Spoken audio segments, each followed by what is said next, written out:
Assalamualaikum warahmatullahi wabarakatuh. Alhamdulillah alladzi arsala rasulahu bil huda wa dinil haqq liyuzhirahu 'ala dini kullihi wa law karihal kafirun. Asyhadu an la ilaha illallah wa asyhadu anna Muhammadan abduhu wa rasuluhu la nabiyya ba'dahu. Allahumma shalli wa sallim wa barik 'ala sayyidina Muhammadin wa 'ala alihi wa sahbihi ajma'in. Ayyuhan nas ittaqullaha haitsu kuntum wa asbihi sayyi'atal hasanata tamhuha. Sadaqallahu sadaqar rasul karim. Alhamdulillahirabbil alamin. Jamaah kaum muslimin rahimahullah. Siapapun teman-teman yang sedang melihat siaran ini, mari kita lanjutkan masih surat Shad. Kemarin kita sudah sampaikan bagaimana Allah mengulas secara sekilas para kaum yang mempunyai kekuatan yang besar-besar. Yang kaum itu sebelum kaum Quraisy di zaman Nabi Muhammad SAW, seperti kaumnya Nabi Nuh, kaum Ad, kaum Fir'aun, mereka mempunyai tentara-tentara yang hebat, kekuasaan yang besar. Begitu juga kaum Thamud, kaum Lut, Ashabul Aikah, mereka adalah tentara-tentara yang bersekutu yang punya kekuatan besar. Dan mereka mendustakan Rasul. Mereka juga berusaha menghalang-halangi dakwah dari para nabi, dan berlakulah azab bagi mereka, hukuman bagi mereka, ada yang ditenggelamkan dan sebagainya, ada yang dijatuhkan batu, ada yang dimasukkan ke bumi. Semua terjadi karena mereka mendustakan para rasul setelah mereka mendapatkan nikmat dari Allah Subhanahu wa Ta'ala. Dan yang mereka tunggu cuma satu, yaitu adanya satu suara, satu teriakan yang tidak ada pada saat itu kesempatan untuk tertunda, waktu untuk tunda dari Allah tidak ada. Kalau sudah datang ketentuan dari Allah Subhanahu wa Ta'ala, selesai semua urusan. Kita lanjut di ayat yang ke-16 surat Shad. Ayat yang ke-16. Silakan teman-teman yang ada Al-Quran, mungkin sedang memegang Al-Quran di tangannya sekarang, baik lewat apa yang berwujud kertas ini ya, ataupun Android ya. Silakan untuk dibuka ya, kita saling berbagi bersama ya. Di ayat ke-16 surat Shad. Bismillahirrahmanirrahim. Wa qalu rabbana ajjil lana qittana qabla yaumil hisab. Mereka berkata, orang-orang yang ingkar ini, wahai Tuhan kami, ajjil lana qittana, segerakanlah azab kami sebelum datangnya hari perhitungan. Ini doa pemlinger. Orang-orang yang ingkar itu malah minta supaya disegerakan azab, menantang Allah Subhanahu wa Ta'ala. Dan ini sama sampai juga itu di zaman Nabi Muhammad SAW.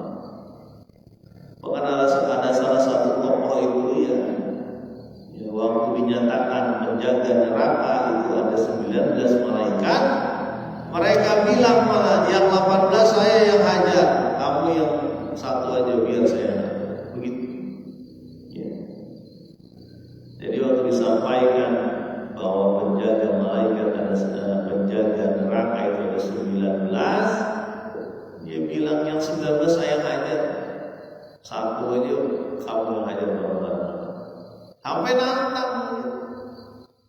Ya. Padahal itu adalah disebutkan bilangan, ya.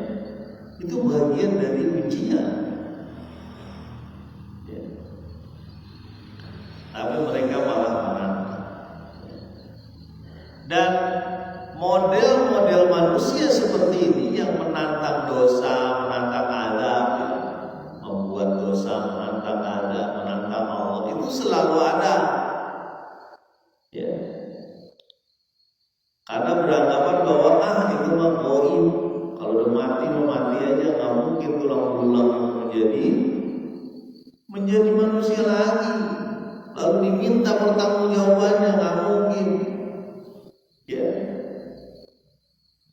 Nah, kadang-kadang kita suka berpikir begitu ya, karena kita tidak yakin sebagian dari kita tidak yakin akan akhirat. Kita beranggapan biasa-biasa aja, hidup cuma sekali, udah puas-puasin.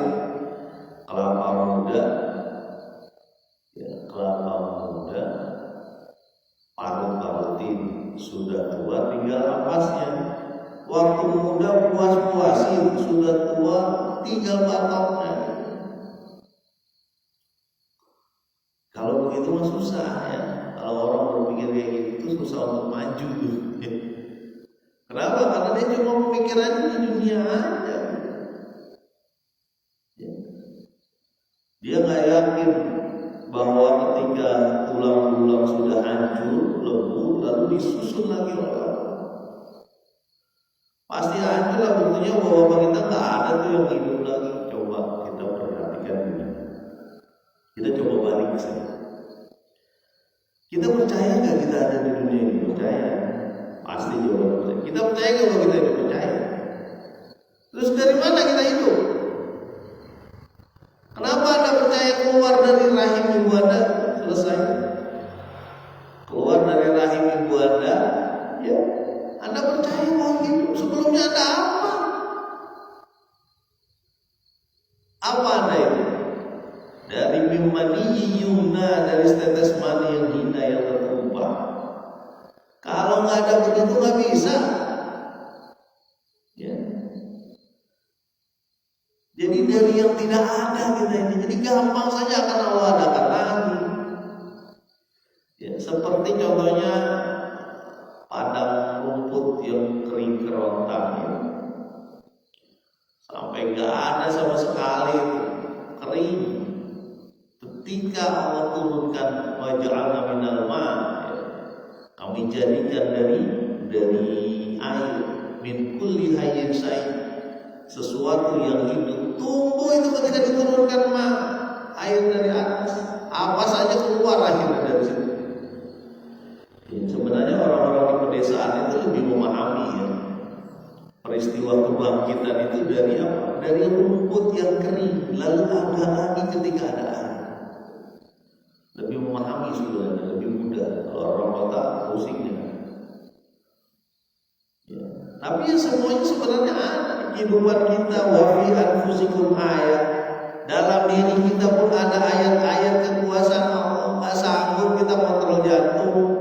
Ya. Bahkan kita nggak tahu gimana bekerjanya lampu, usus, halus dan sebagainya. Tahu-tahu bergerak begitu aja. Kita ngerti teknologi robotik ya. Bagaimana sulitnya membuat robot yang gaya tangan ini. Ini tangan kita, tangan manusia ini kalau kita pegang itu luar biasa itu teknologinya. Bisa menondok dengan keras, bisa mengambil, bisa mengorek-orek, bisa memutar-mutar hampir 360 derajat. Ya teman-teman yang mendengarkan ini mikirkan, benar sih itu? Iya, dan itu sangat sulit. Ditiru sama robot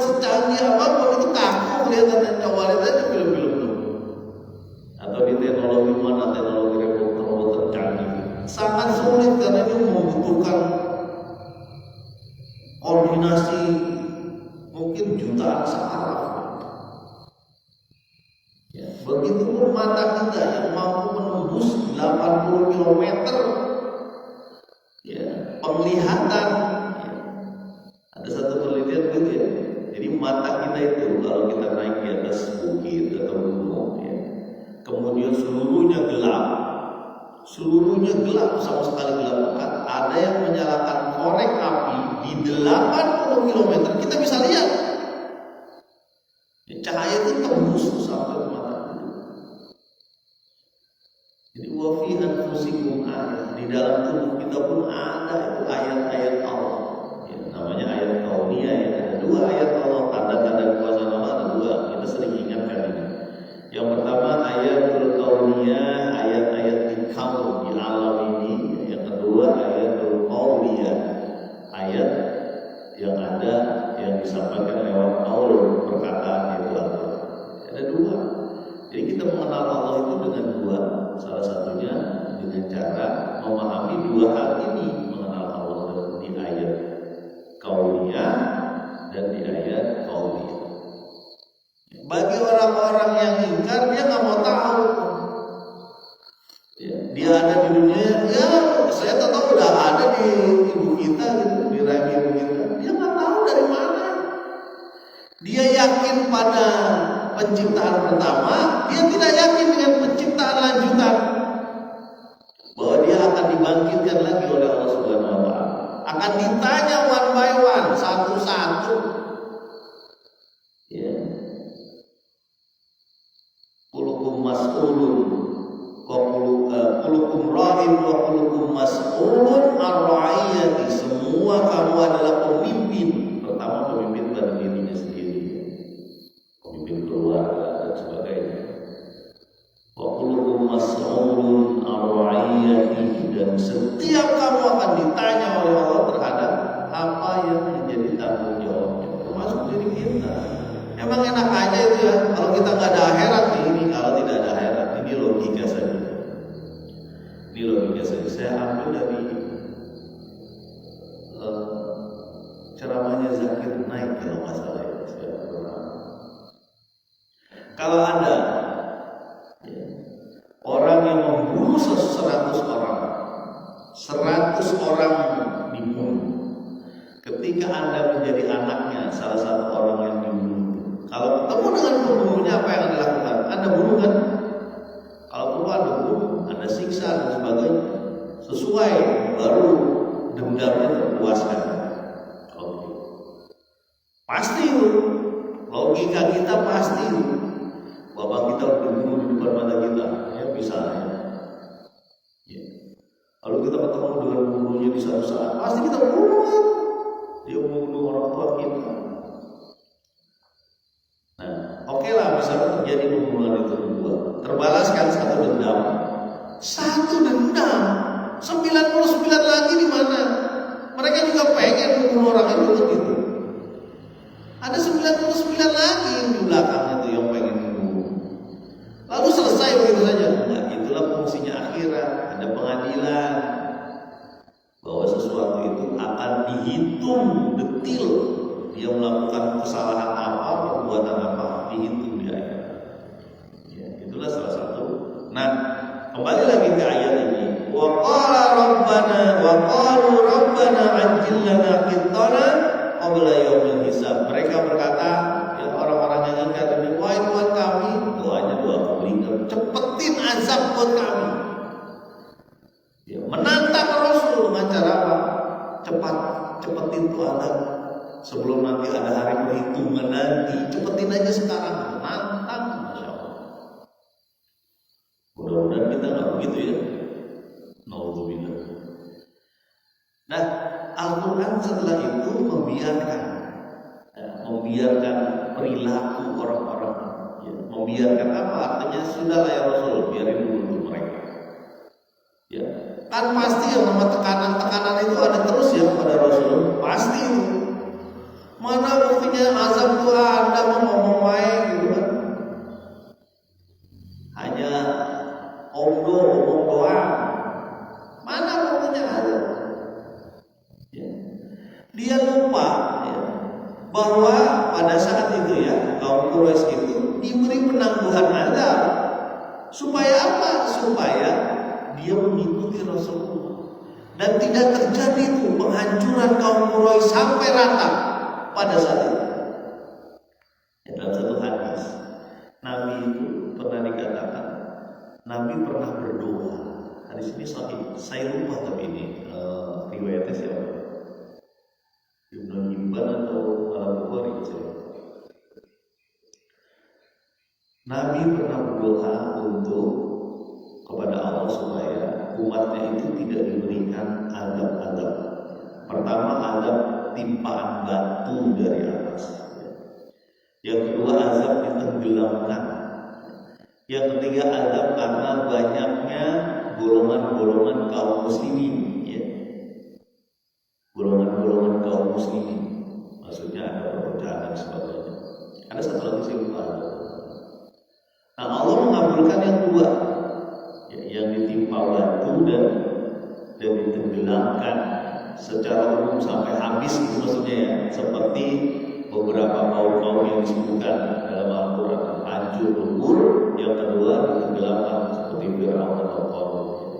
Secara umum sehingga habis itu dikabulkan dalam. Tapi yang ketiga, masalah golongan-golongan itu tidak dikabulkan. Karena apa? Karena ada golongan-golongan yang mungkin saja mengadakan perpecahan, saling menganggap golongannya yang paling benar. Kalau perlu disebut golongannya itu masuk surga sendiri gitu ya. Ini tidak dikabulkan oleh Allah. Artinya berkemungkinan perpecahan golongan itu bagian dari azab juga gitu.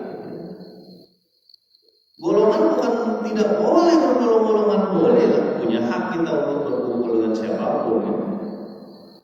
Ya, tapi masalahnya kalau menganggap dirinya paling benar, yang lain salah, itu yang tidak diharapkan. Nah, kita lanjut di ayat 17 surat Shad.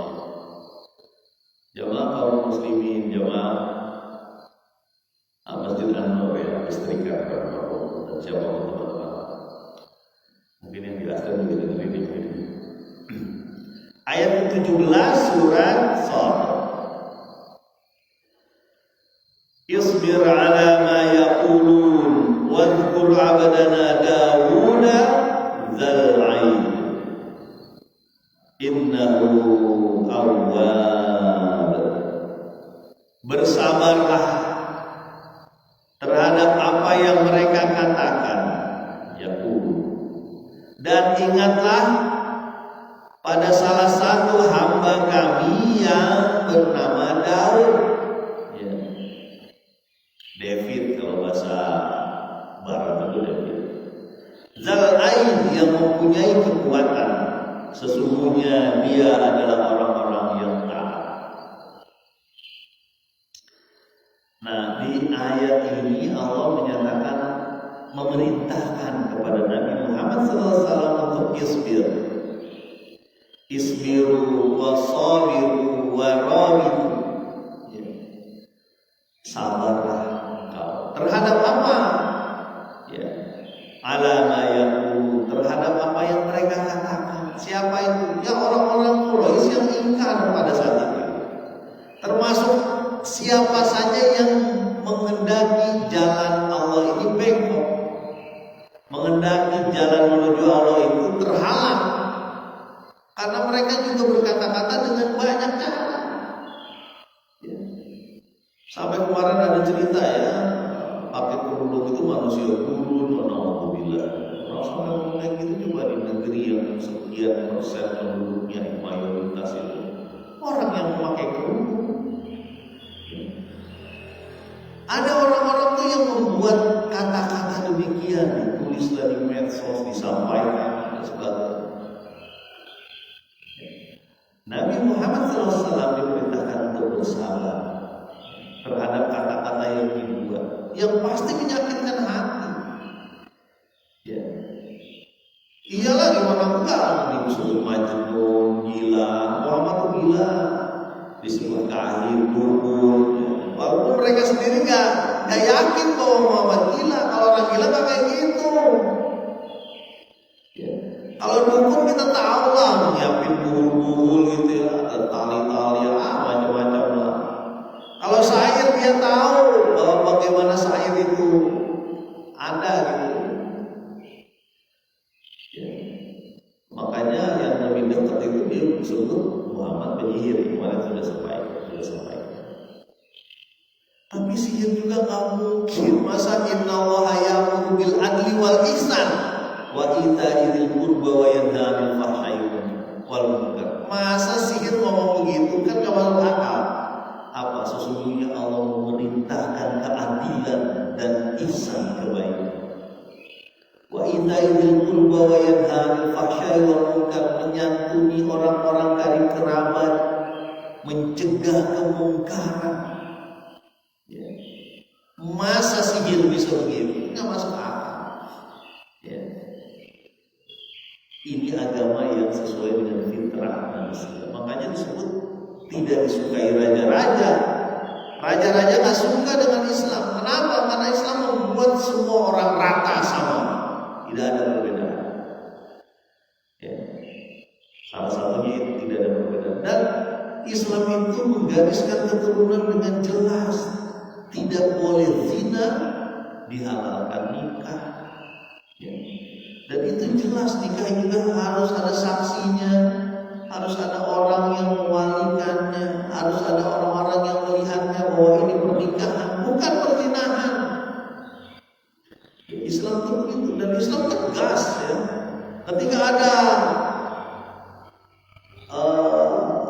Ketika ada kesalahan, bahkan kesalahan itu cenderung merusak masyarakat, itu hukumannya tegas. Ada kisos di sana ya. Kemudian ada rajam di sana. Wah, apa jadi mendukung hukuman rajam? Rajam itu ada di Islam, tidak ada di Indonesia karena belum menjadi hukum positif di Indonesia. Hukum potong tangan buat pencuri ada di Islam. Ya, bahkan hukuman zina dibunuh itu, ya, kalau zina itu dibunuh, itu ada juga di Taurat loh, di Perjanjian Lama itu. Ya, hukum zina itu harus dibunuh, ada. Ya, itu bagian dari 10 perintah Allah. Makanya pernah saya ceritakan, pernah saya ceritain dulu. Suatu ketika di Madinah, ada orang yang lagi di Arab keliling kampung sambil dipukulin. Kemudian, dan itu adalah orang Yahudi waktu itu. Ya.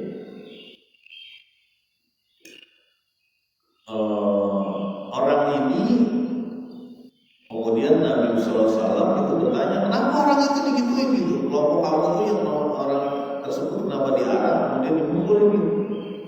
Oh, dia berzina, katanya. Orang Yahudi ini, oh dia berzina. Nabi bertanya, coba panggilkan ulama kamu, apakah benar hukum zina itu adalah diarak keliling kampung dan dipukul itu? Ya. Dipanggillah tokoh masyarakat Yahudi. Ya. Coba buka Taurat itu. Ya. Nah, cari di situ bab masalah zina, berzina, hubungan suami istri tapi tidak sah. Ya, jelas ini disebut zina itu apa ya? Dan di salah satu surat itu gak sembarangan orang menuduh zina ya. Jadi kadang-kadang kita ini kebawa sama ini ya, sama tontonan sembarangan. Dan kamu selingkuh gitu. Harus ada 4 orang saksinya loh kalau selingkuh itu. 4 orang saksinya betul-betul melihat bahwa dia melakukan perselingkuhan. Bahkan disebutkan seperti ember masuk ke dalam sumur kayak gitu. Gak sembarangan. Karena konsekuensinya kalau berzina musuh itu artinya sudah pernah menikah, itu mati. Orang yang menuduh berzina tapi tidak punya saksi-saksi yang jelas itu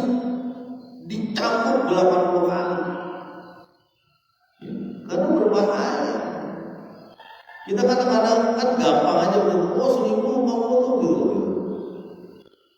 Ya, asal dugaan nggak boleh ya. Nah kembali ke kisah tadi. Kemudian datanglah tokoh Yahudi tadi. Datang tokoh Yahudi, kemudian dibuka tuh Tauratnya. Ketika membuka ayat tentang perzinahan, ditutup tangannya. Bahwa tidak ada perzinahan yang harus dihukum mati. Abdullah bin Salam keluar, orang Yahudi yang masuk Islam, namanya Abdullah bin Salam. Ya. Abdullah bin Salam keluar, kemudian bilang apa? Buka tangannya itu, gitu. Ya dia kan tahu orang namanya ulamanya Yahudi. Dibuka tangannya, betul tertulis dalam perjanjian lama itu Taurat bahwa berzina itu harus dibunuh. Sama dalam Islam. Karena merusak, ya. Perzinahan itu merusak, menghancurkan banyak hal, termasuk keturunan yang gak jelas. Ya, itu Islam, ya.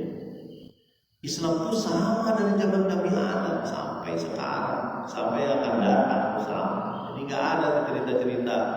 Itu kan agamanya Muhammad, bukan. Islam itu agama dari Nabi Adam, agama manusia sebelumnya. Ya, ada Ibrahim, ada Ishak, Yakub, sampai Isa alaihissalam.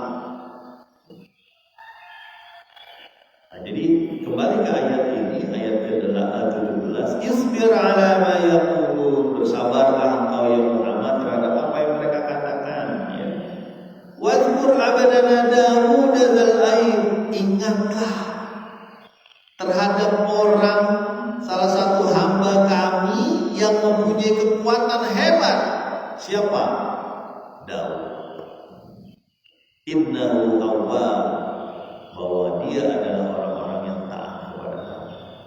Kita tahu di surat Al-Baqarah ya, Daud itu gimana dulu ya? Dia adalah dari pasukan Talut. Ya. Pasukan Talut yang akan melawan Jalut. Talut Malika.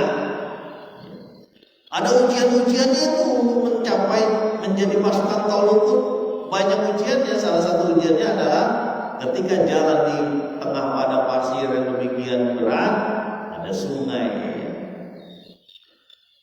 Ya, sungai ini adalah ujian. Boleh minum, tapi sebatas meminum seteguk di air aja. Ada teman-temannya Daud ini mandi lah, kenyang minum sehabis-habis. Makanya mereka bilang, saya gak sanggup melawan Jalut, kami gak sanggup melawan Jalut. Udah kamu aja pergi. Daud ini ikut ya, Talut ya, ikut memerangi Jalut, dan dengan karunia dari Allah, Daud bisa mengalahkan Jalut yang tinggi besar. Apa kalau dalam bahasa Barat itu David and Goliath ya? Itu disebutkan juga itu dalam perjanjian lama ya. Ya. Nah, Daud ini punya kekuatan. Dan mereka dan dia taat pada Allah. Ini diingatkan ini. Coba ingat tentang Daud. Daud itu punya kekuasaan luar biasa. Nanti disebutin dalam ya. Ada kekuasaan yang diberikan Allah dan mereka taat dan dia taat. Ya, ini orang-orang Quraisy yang pada saat itu Nabi Muhammad SAW berhadapan dengan kaumnya sendiri, itu diingatkan bahwa orang-orang juga ada yang hancur, ada yang baik. Yang baik itu contohnya Daud. Yang hancur-hancur itu kaum Nabi Lut, ya, kaum Sodom, ya, kaumnya Nabi Sulaim, ya. Kemudian ada juga kaumnya Nabi Soleh, ya. Dikasih mukjizat berupa unta, ya. Untanya malah dibunuh, ya. Banyak. Nah, ada kaum yang bagus, hamba Allah, abdana Dawud dzal aib, hamba Allah yang bernama Daud, dan dia punya kekuatan, dan dia orang-orang yang taat. Apa kisah-kisah orang yang taat ini? Dan insya Allah mudah-mudahan besok kita bisa lanjutkan ya, bagaimana Daud nanti akan bertasbih bersama gunung. Gunung yang udah mati itu bisa bertasbih dengan dia itu. Mudah-mudahan bermanfaat. Subhanallah wa bihamdika asyhadu